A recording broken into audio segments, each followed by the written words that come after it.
Hi hello welcome to N9 media. నేను మీ journalist విప్లవశ్రీ. కేంద్ర ప్రభుత్వం పార్లమెంటు వేదికగా అవలీలగా అబద్ధాలు చెప్పి తప్పించుకోగలుగుతున్న వైనం గత 10 ఏళ్లుగా మనం చూస్తున్నదే. దేశంలో అత్యంత వివాదాస్పదమైన ఘటనలు, పత్రికల్లో వచ్చిన వార్తలు, ప్రభుత్వ అధినేతలు, బీజేపీ అగ్రనేతల ఉపన్యాసాల విషయంలో కూడా ప్రతిపక్ష సభ్యులు ప్రశ్నలు వేసినప్పుడు తమ వద్ద సమాచారం లేదని బుకాయించటమో లేక లేనిది ఉన్నట్లు చెప్పి దబాయించడమో జరిగిపోతా ఉంది. కానీ ఒకే రోజు మంత్రిత్వ శాఖ సమాధానాలు, శాఖ అధికారిక వెబ్సైట్లో ఉన్న సమాచారం పరస్పరం భిన్నంగా ఉండటం గమనిస్తే ప్రశ్నోత్తరాలకు వచ్చే మంత్రులు కనీసం ప్రాథమికమైన హోంవర్క్ కూడా చేయకుండా వస్తున్నారనే సందేహం కలుగుతా ఉంది. పార్లమెంటు నిర్వహణలో ప్రశ్నోత్తరాలే అత్యంత కీలకమైనవని గుర్తుపెట్టుకోవాలి. మార్చి 25న పార్లమెంటులో ఉపాధి హామీ నిధుల విషయంలో ఆసక్తికరమైన చర్చ చోటు చేసుకుంది.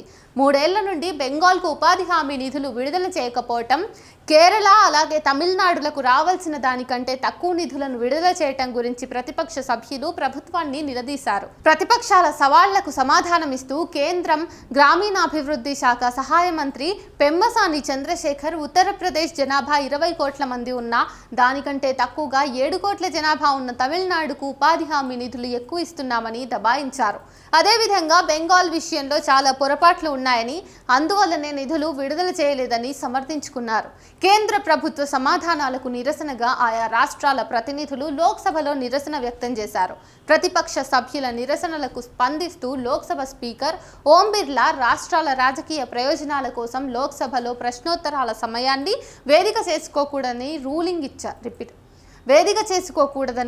ఇచ్చారు. ప్రశ్నోత్తరాల్లో కేంద్రం సరైన సమాధానం ఇవ్వలేనప్పుడు స్పీకర్ ఇచ్చే ఇటువంటి రూలింగ్స్లు పాలకపక్షానికి వరప్రసాదంలా పనిచేస్తాయి. తమిళనాడు నుండి ఎన్నికైన కాంగ్రెస్ ఎంపీ ఆదూర్ ప్రకాష్ పార్లమెంటరీ స్థాయి సంఘం నివేదికను ప్రస్తావిస్తూ తమిళనాడుకు ఉపాధి హామీ నిధులు విడుదల చేయటంలో అంతులేని ఆలస్యం జరుగుతోందని, కేరళకు రావాల్సిన 811 కోట్ల రూపాయలు ఇప్పటికీ విడుదల చేయలేదని సభా దృష్టికి తీసుకొచ్చారు. దీనికి స్పందిస్తూ ధరలు నిరంతరం పెరుగుతున్నాయని, దేశంలో కేరళలో అత్యధిక దినసరి వేతనాలు ఉన్నాయని, ఈ సంవత్సరం ఇప్పటికే 3,000 కోట్లకు పైగా ఉపాధి హామీ పథకం కింద నిధులు విడుదల చేశామని తెలిపారు. గత సంవత్సరం 3,500 కోట్లు విడుదల చేశామని కూడా పెమ్మసాని సభ దృష్టికి తీసుకువచ్చారు. అయితే డిఎంకే ఎంపీ కనిమొళి జోక్యం చేసుకుంటూ ఈ పథకంలో ఎంతమంది పనిచేయడానికి ముందుకొస్తే అంత మేర కేంద్రం నిధులు విడుదల చేయాల్సి ఉంటుందని, తమిళనాడుకు ఇప్పటికే 4,034 కోట్లు రావాల్సి ఉందని మంత్రి దృష్టికి తీసుకొచ్చారు. ఇప్పటికే ఉపాధి హామీ వేతనాల విడుదల 5 నెలలుగా ఆలస్యం అయ్యిందని, వేతన చెల్లింపులు ఆలస్యం అయితే ఆ కాలానికి వడ్డీ కూడా ఇవ్వాలని చట్టం చెప్తోందని, మరి ఈ వడ్డీ నిధులు కూడా జమ చేసిస్తారా అని టీఎంసీ ఎంపీ హమల్ హాల్డార్ అనుబంధ ప్రశ్న వేశారు. ఈ ప్రశ్నలకు సమాధానమిస్తూ కేంద్ర మంత్రి పెమ్మసాని వేతనాల విడుదలలో జరిగే జాప్యం వలన వచ్చే వడ్డీ భారాన్ని రాష్ట్ర ప్రభుత్వాలే భరించాలని చెప్పారు. ఉపాధి హామీ చట్టాన్ని తెచ్చింది యూపీఏ ప్రభుత్వం. ఈ చట్టం ప్రకారం వేతనాల విడుదలలో 15 రోజుల జాప్యం జరిగితే వేతన విలువలో 0.05% వడ్డీ జత చేయాల్సి ఉంటుంది. అయితే రాష్ట్ర ప్రభుత్వం ముందుగా చెల్లించాలి, తర్వాతనే కేంద్రం రాష్ట్రాలకు నిధులు జారీ చేస్తుంది అని అన్నారు. తమిళనాడు విషయానికి వస్తే ఇప్పటికే ఈ సంవత్సరం 7,300 కోట్ల విడుదల చేశాము. తమిళనాడు జనాభా 7 కోట్లు, ఉత్తరప్రదేశ్ జనాభా 20 కోట్లు. కానీ ఈ పథకం కింద తీసుకుంటోంది కేవలం 10,000 కోట్లు మాత్రమే. తమిళనాడు 10,000 కోట్ల కంటే ఎక్కువ తీసుకుంటుంది. కాబట్టి నిధులు విడుదల చేయటంలో సమస్య ఏమీ లేదు అని సమాధానమిస్తున్నప్పుడు ప్రతిపక్ష సభ్యులు పెద్ద ఎత్తున నిరసనలు వ్యక్తం చేశారు. గ్రామీణాభివృద్ధి శాఖ వెబ్సైట్లో ఉన్న సమాచారం మంత్రి ఇచ్చిన సమాధానం కంటే భిన్నంగా ఉంది.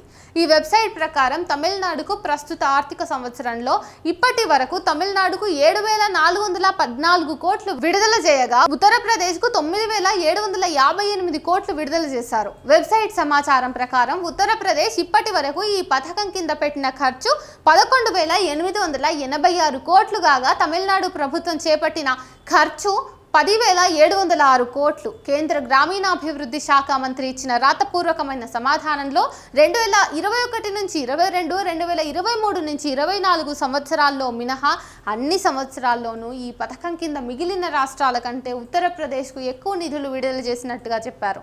టీఎంసీ ఎంపీ హాల్డర్కు రాసిన సమాధానంలో కేంద్ర కేబినెట్ మంత్రి శివరాజ్ సింగ్ చౌహాన్ బెంగాల్కు 2022 నుండి ఉపాధి హామీ పథకం కింద నిధులు విడుదల చేయలేదని తెలిపారు. దీనిపై మరింత వివరణ ఇస్తూ ఆ శాఖ సహాయ మంత్రి పెమ్మసాని చంద్రశేఖర్ బెంగాల్ నిధుల విడుదల విషయంలో చాలా పొరపాట్లు ఉన్నాయని సభ దృష్టికి తీసుకొచ్చారు. బెంగాల్లో నిధుల దుర్వినియోగం జరిగింది. పైగా పనులన్నీ విభజించి కాంట్రాక్టర్లకు అప్పగించారు. మీకు ఇచ్చే సమాచారం అంతా వాస్తవమైనదే. ఆడిట్ జరిగింది. 14 పనుల విషయంలో అవకతవకలు ఉన్నాయి. అందులో 34 పనులు చేసిన కాంట్రాక్టర్ల నుండి మొత్తం నిధులు వసూలు చేశాము. మరో 10 కేసులు పెండింగ్లో ఉన్నాయి. దుర్వినియోగం విలువ 5.37 కోట్లు. ఇందులో 2.39 కోట్లు వెనక్కి రప్పించాము. కేంద్ర కేబినెట్ మంత్రి సంబంధిత రాష్ట్ర మంత్రితో కూర్చుని సమస్యలు పరిష్కరిస్తారు అని చంద్రశేఖర్ వివరించారు. మంత్రి సమాధానానికి స్పందిస్తూ తప్పులు జరిగితే చర్యలు తీసుకోవచ్చు, కానీ ఆ కారణంగా నిధులు నిలిపివేస్తే పనిచేసిన కార్మికులు వీధిన పడుతున్నారని హాల్డర్ కేంద్రం దృష్టికి తెచ్చారు. జనాభా విషయంలో పెమ్మసాని చేసిన వ్యాఖ్యల పట్ల ప్రతిపక్ష ఎంపీలు నిరసన తెలిపారు. నిరసన మధ్యలోనే అది బెంగాల్ అయినా తమిళనాడు అయినా మోడీ ప్రభుత్వం ఎవరి పట్ల వివక్ష చూపలేదు. వేతన బకాయింపులు సాధ్యమైనంత త్వరలోనే విడుదల చేస్తాము అని మంత్రి తెలిపారు.